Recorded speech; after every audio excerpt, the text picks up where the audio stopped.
This video is brought to you by PrizePicks. I want to shake things up a little bit, and I want to put the spotlight that's been on one thing, and I want to shift that spotlight to something I think a lot more useful for this team. And I want to shift that spotlight to the Browns wide receivers. And I think the Browns want to shift their spotlight to the wide receivers. They've done something interesting this year. See, the Browns always have a bit of a documentary, kind of a Hard Knocks style web series that they do on their website, for YouTube, for social media. And it's gone through different phases, right? It was at one point called Building the Browns. At another point, it was Dog Pound Unleashed. And then last year, it was about the quarterbacks, right? The Browns had Shedeur Sanders was commanding a ton of attention. They decided to capitalize on that by releasing a lot of social media stuff about the quarterbacks. This year, they've taken that spotlight from quarterback, moved it over here to an area where I think they're going to get much nicer returns. It's wide receiver. The Browns have dropped a documentary, Hard Knock style documentary about the wide receivers on this team. I've heard great things about this video, and I'm going to react to that video here. But before I do that, I got to thank my sponsor, PrizePicks. PrizePicks is America's #1 sports pick app. The app is really easy to use for player picks. Just pick more or less on a few player stats and lock in your lineup. That's it. Rather just pick teams, PrizePicks has that now too. Just pick the winner, spread, or total in any game or fight. PrizePicks is available in most states, including California, Texas, and Florida. Plus, you can even follow me on the app at Quen_C. Tell my picks, one click, and follow your friends too. Best of all, play your first $5 and get $150 in lineups if you win. Just use the promo code HMA when you sign up. That's right. PrizePicks just switched up their offer, so there's no better time to join. Lock in and win with that first lineup. That's code HMA at sign up to get $150 in bonus lineups if you win with your first $5 or up lineup. All right, so what does this documentary show us about the Cleveland Browns wide receivers? Well, let's check it out. Rooms in Cleveland have more of it than wide receiver. There are established veterans looking to lead, young players fighting for bigger roles, new faces trying to make their mark, and rookies getting their first taste of life in the NFL. But when the season begins, there won't be room for everyone. Because over the next several weeks, the Browns will have to find out whom they can trust when it matters most, who will emerge as their go-to options, who will earn the trust of both the coaches and the quarterbacks, and who will secure their place in the room. This is White House.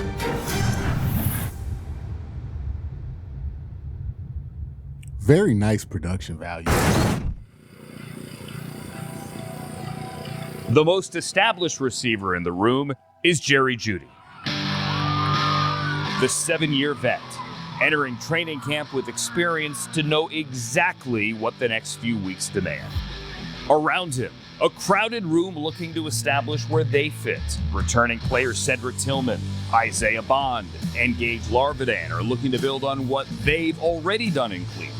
Veteran newcomer Tylan Wallace arrives with NFL experience of his own, including time in Todd Monken's offense in Baltimore, but with new teammates and a new opportunity in Cleveland. And I do think that's interesting, right? Tylan Wallace. I don't think we've gotten a ton of time to talk about Tylan Wallace just because he's like one of the least interesting players there. But like, how much of a lock is Tylan Wallace to make the team? Because if you're looking at this roster, right, usually, and I think this is something Steve Smith said, coaches bring over somebody from the old place, right? Like we've seen this before. I think this was Gary Barnidge was one of those guys, but like they always bring over somebody. And Tylan Wallace seems like the guy that he's bringing over, but like also if you look at what Tylan Wallace has done in his career and what the Browns have at wide receiver, there's so much surplus in that skill set that I don't know what he brings to the table. Now, he is a decent blocker, and maybe that's what he's going to be able to do. And when you do see Tylan Wallace on the field, it's usually in rundowns. So maybe that's the plan for him. And him and Cedric Tillman were battling that out, but obviously Tillman hasn't practiced in a while. So, yeah, it's interesting to see what the plan is for somebody like Tylan Wallace. I mean, there's a big part of my background that's with receivers. I mean, I played quarterback and I've been with the quarterbacks, so I've been with the quarterbacks or the receivers. And I think that obviously protection beats coverage, but I do think that the market says outside of the quarterback, the next highest paid offensive player is an elite receiver. Well, the first thing is when they're able to play fast and somewhat mistake-free. And it's about the execution, right? First off, know what to do. Do I know the plays? Do I know the motions? Do I know the shifts? Do I know my assignment? And then can I execute that assignment? Can I block well? Can I catch well? Can I get open? We don't really got too much other stuff to really focus on but those three things. So, we just set that standard and, we abide by that standard and do it, come out here and practice and show it every day. That's probably the most important thing is alignment, assignment, technique. I've been super impressed with our young rookies that the environment, the moments have not been too big. Having two rookies with two different skill sets, great, because you can put them in different spots. But you're always trying to make them both really complete players, right? But both have strengths, and you try to rely on those strengths to make sure you can give defenses a hard time. Denzel is super diligent. Everybody talks about he's got great size, but he plays big. And not all big guys play big. I think I bring a great catch radius. Real quick before we get to Denzel Boston there. That is such a the big players who don't play big. Nobody outside of maybe Baltimore, no fan base has been more tortured with big wide receivers who does not play big than Cleveland. Because we have been through that ringer where we look at guys at camp and we're like, I didn't realize he was 6'2", 230. Like, he should be more of a factor in the end zone. I mean, this was David Njoku's whole career in Cleveland. Not to say that David didn't play big. He did the bull in the China shop thing, run after catch really well. But like, David was never that 50-50 ball guy that we were all hoping he'd become. But like, Denzel Boston throughout the early parts of camp looks like he's becoming that. Someone who could take the top off of the defense. Deep ball opportunity. I can get dirty in the mud in that blocking game, just make a difference in all different parts of the field. I think we all know Denzel's skill set, but I think what showed up was his mindset and, how much he wanted to be great. I mean, he's got a chip on his shoulder. He'll tell anybody that. But, I mean, he's very confident in himself. He has the ability to go up and get the ball at the high point. He plays friendly to the quarterback. He steps back to the quarterback on balls that happen to be a little off. He does a great job down the field of using his off arm to shield off defenders. So he's a big guy that plays big. Denzel, he want to be great. He want to learn. So he comes to me and asks me questions about anything he have. And he constantly trying to learn. He constantly trying to get better, So that's all he could ask for as a rookie, so. I know people are going to make a joke about like Denzel Boston don't learn from Jerry Jeudy because like I get where the fan base is on Jerry Jeudy, but like think about it like this.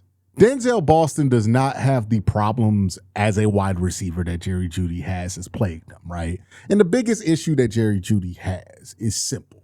He cannot catch through contact, right? A stiff breeze can cause a drop for Jerry Jeudy. And that's what makes him very frustrating. But Jerry Jeudy does know a lot about getting separation. Jerry Jeudy does know about getting clean releases and getting clean routes off. So if Denzel Boston, while already possessing the physical skills to do the things that Jerry Jeudy cannot, can learn to do some of the things that Jerry Jeudy can do, you put those two things together and you have yourself one of the best receivers in the NFL, right? If Jerry Jeudy were 6'3", could catch through contact, could be a 50-50 ball guy, in addition to everything else that Jerry Jeudy's capable of doing, which is like, he almost had a 1,200-yard season. even though he's a drop machine at times, that would be one of the best receivers in the NFL.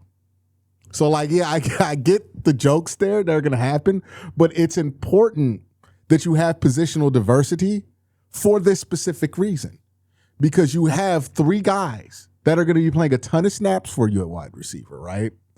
That all have skill sets that are different from each other. So they can help each other through their weaknesses, right? Theoretically. Denzel Boston, he has no problems with catching the football. So maybe Casey Concepcion could have learned something from Denzel, or Jerry Jeudy could have learned something from Denzel, right? About catching through contact and how he does it by just watching him. And then Casey Concepcion has his strengths that he can give to Denzel Boston. Denzel Boston has strengths that he can give to Jerry Jeudy. Jerry Jeudy has strengths that he can give to both these guys. And that's how you breed a healthy room at wide receiver. And it's why positional diversity in the wide receiver room specifically is just so important. And we're seeing an example of that, right? So I get it. People are going to make their jokes because it's Jerry Jeudy, but like Jerry Jeudy, because he's good at all the things that like Denzel Boston people had questions about in the draft, is actually like a really good person to be helping Jerry Jeudy. I mean, to be helping Denzel Boston, because he's not asking Jerry Jeudy how to learn how to catch. He has no problem doing that, right? Or catch through contact. He's asking Jerry Jeudy how to release and how to break it. You can see it in some of his routes. Like he's learned something from Jerry Jeudy, which I think is important to point out.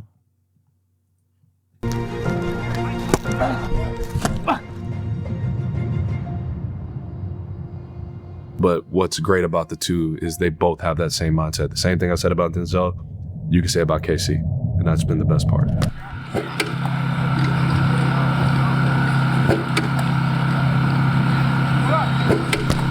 I try and catch jugs every day, and whenever I catch the ball, to look it in all the way and not take my eyes off it. Casey's growth. He kind of came in and he knew how to study, knew how to prepare. Like he's really smart. And I think it's just being able to handle the multiple positions we're putting him in. Like he's a player you want to move around and find ways to get him open. Not that he can't get open by himself, but keep putting him in advantageous positions, right, to make things hard on defense. Well, he's handled us moving him around at an elite level. It's not easy to, all right, you're at Z, okay, you're at F, you're at X. We're going to ask you to do all of these things within our offense. And he's been impressive, Casey has, in terms of that, just studying. And that's been probably the most impressive. We knew he was explosive. We knew he would be competitive at the catch point, but we didn't know how diligent he would be and receptive to coaching. That's that clip right there. Let's pull that one back here, right? This clip right here where he's up in the air. Well, he's handled us moving him around at an elite level. It's not easy to, all right, you're at Z, okay, you're at F, you're at X. We're going to ask you to do all of these things within our offense. And he's been impressive, Casey has, in terms of that, just studying. And that's been probably the most impressive. We knew he was explosive. We knew he would be competitive at the catch point. Right we here. didn't know. Like, that is the most encouraging thing you can see when you have a wide receiver who was once like, oh, he has drop problems, right? Like, this is the thing that we don't see from Jerry Jeudy, but we're seeing from Casey Concepcion. The extension and catching it with hands, right? Like, again, part of the reason I think Jerry Jeudy's so terrible at catching balls through contact is he consistently tries to trap the ball, right? Even when he's trying to go on the go, it creates too much ricochet, even when there's not contact, and it just makes catching it a lot more difficult. Like, for whatever reason, that's his muscle memory. With KC, you can see the work that's done there because that ball's nowhere near his chest. He's bringing out full extension, hands on the ball first, not letting the body contact it first. We see this with like Cedric Tillman. This is something that he does that drives us crazy too. And that just makes it so that it's a much more stable point to catch the ball. So if somebody hits you, you're more likely to hang on to it. And like they showed the work that Casey puts in, the work ethic between both Denzel Boston and Casey Concepcion, and we're seeing it when we see them on the football field. And I'm just super excited about both of these young receivers and what we've seen so far in camp, and that converting into regular season opportunities for both of these guys. I think obviously the way it's going to roll out is that Casey Concepcion is going to be the number one option. I think they've made that clear. Jerry Jeudy is going to be the number two option. And then Denzel Boston's probably going to be the number three. You could probably tell this from how they structured the preseason, right? Casey plays the first preseason game with Jerry Jeudy. And then Denzel Boston is the only guy of those three to play in the second preseason game. Tells you that they're preparing those two to get the bulk of the load, along with Harold Fannin. And I'm really excited. Like, I know he's not going to be a part of this, but like Harold Fannin, we haven't heard much from him in camp. But I imagine that Todd, given what he did with tight ends in Baltimore, has a lot planned. I would say Jerry is more of a lead by example guy. Jerry's gonna go out there, he's gonna run routes as hard as he can. He's gonna stay in front of guys when you're trying to block. And he wants to go out there and make plays. You just spot the ball, he likes to play football. As a vet, I just want to be better than I was last year, and win more games, and really that's it for real. Jerry Jeudy, the coldest route runner in the game, though. Like, You know that. During the offseason, I worked on a lot of hand and eye coordination, conditioning, a lot of sprints, a lot of running, just so I could keep up with my stamina, and focus on my hand and eye concentration and stuff like that. What we got? Well, Jerry Jeudy has proven to me he's a great teammate. All we've done is move him around. I mean, we had him at X, now we're putting him at Z. I want to try to get him on the move more. I think he's got really fluid movement skills. I think he can separate. As far as Jerry goes, I mean, he's a route runner. He wants to go out there and run routes. He knows how to catch the ball, and we try to keep him on the move and make sure he can keep using his speed and his ability to stay on the move and make, the more difficult breaks at hard angles. So it's easier for him, but it's harder on defensive backs and defenses to pin him down to a spot. It's interesting too, because like Jerry Jeudy's probably the best example of the gap in opinion between fans and media and the people actually running the team, right? They speak highly of Jerry Jeudy, his work ethic, and which I hear from a lot of people. Like, his work ethic is pretty insane. You know what I mean? Obviously, fans are frustrated with the drops, frustrated with some of I wouldn't call them antics. It's just like Jerry Jeudy could be a bit sensitive about how people talk to him on social media and react to that, right? Which then creates a whole thing between him and the fans. But he's going to be important. We heard Todd Monken talk about it. We see his wide receiver coach, who's come off great in this video, by the way. I know he's a former tight ends coach for the team. Did a great job with Harold Fannin last year. Seems like he's doing a great job now. But we're seeing how important Jerry Jeudy is going to be, and that's real. He's going to be very important to this football team. They're going to move him around. They're going to get the ball to him different ways. They still find him as somebody who's going to be pivotal to this team's ability to find success. And to be honest, if you're a Browns fan, you should want Jerry Jeudy to be successful. You should want Jerry Jeudy to not do the things that upset you. One, so you'd be less upset, but two, so you can have a better football team. And you're a better football team when Jerry Judy's playing closer to how he played in 2024 than how he played in 2025. And I think there's a chance here. Look, I know betting on Jerry Jeudy is a risky proposition, but there's a chance here that I think Jerry Jeudy has a bit of a redemption year this year. I think just having those extra wide receivers take some attention off of him, that allowing the team to be able to move him around more successfully will put him in more of a position to be successful. Obviously, the quarterback play is a huge question mark for him. He seems to legitimately catch the ball better from Deshaun Watson than he does from Shador. We'll see what that breakdown looks like when both of these quarterbacks play in the regular season. But I think Jerry Jeudy, I don't know if he's underrated yet because he has to go out there and prove that.